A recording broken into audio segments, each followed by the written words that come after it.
This is the Peter Pan story, roughly speaking. Peter Pan is this magical boy. Pan is the god of everything, roughly speaking, right? And so it's not an accident that he has the name Pan. And he's the boy that won't grow up.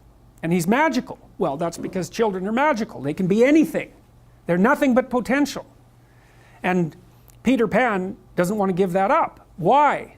Well, he's got some adults around him, but the main adult is Captain Hook. Well, who the hell wants to grow up to be Captain Hook? First of all, you've got a hook. Second, you're a tyrant. And third, you're chased by the dragon of chaos with a clock in its stomach, right? The crocodile. It's already got a piece of you. Well, that's what happens when you get older. Time has already got a piece of you. And eventually, it's got a taste for you. And eventually, it's going to eat you. And so Hook is so traumatized by that he can't help but be a tyrant. And then Peter Pan looks at traumatized Hook and says, well, no, I'm not sacrificing my childhood for that. So that's fine, except he ends up king of the Lost Boys. In Neverland, well, Neverland doesn't exist, and who the hell wants to be king of the Lost Boys? And he also sacrifices the possibility that he'll have a real relationship with a woman, because that's Wendy, right? And she's kind of conservative, middle class, London dwelling girl. She wants to grow up and have kids and have a life. She accepts her mortality, she accepts her maturity. Peter Pan has to content himself with Tinkerbell. She doesn't even exist. She's like the fairy of porn. She doesn't exist. She's the substitute for the real thing. And so, but the dichotomy that you're talking about is very tricky, because there's a sacrificial element in maturation, right? You have to sacrifice the pluripotentiality of childhood for the actuality of a frame. And the question is, well, why would you do that? Well, one reason is it happens to you whether you do it or not. You can either choose your damn limitation, or you can let it take you unaware when you're 30, or even worse, when you're 40. And then that is not a happy day. And I see people like this, and I think it's more and more common in our culture, because people can put off maturity without suffering an immediate penalty.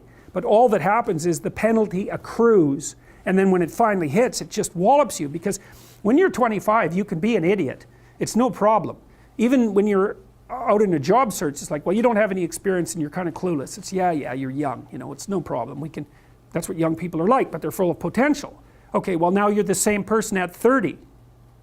It's like people aren't so thrilled about you at that point.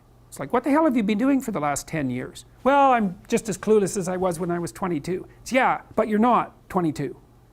You're an old infant, right? And that's an ugly thing, an old infant. So part of the reason you choose your damn sacrifice, because the sacrifice is inevitable, but at least you get to choose it. And then there's something that's even more complex than that in some sense, is that the problem with being a child is that all you are is potential, and it's really low resolution. You could be anything, but you're not anything. So then you go and you adopt an apprenticeship, roughly speaking, and then at least you become something. And when you're something, that makes the world open up to you again. Like if you're a really good plumber, then you end up being far more than a plumber, right? You end up being a good employer. Not that plumbers, I'm not putting plumbers down. It's like more power to plumbers. They've saved more lives than doctors. So, hygiene, right? So, if you're a really good plumber, well, then you have some employees, you run a business, you train some other people, you enlarge their lives, you're kind of a pillar of the community, you have your family. Once you pass through that narrow training period, which narrows you and constricts you and develops you at the same time, then you can come out the other end with a bunch of new possibility at hand. And Jung talked about that. He thought that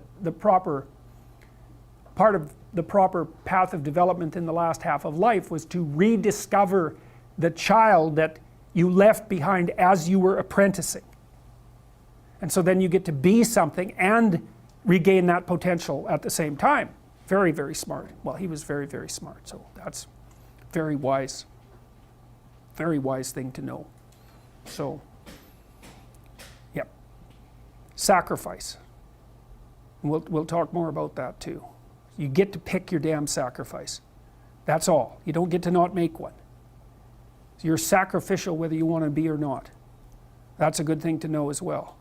So even though it's rather, it's a rough thing to figure out. But other questions?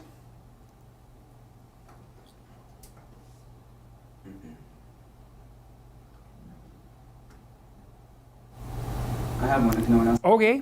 That thing you just said about noticing it more and more in people late into their 20s. Yeah. What do you think about that? Where do you think that comes from in terms of the culture we live in? I think universities facilitate it.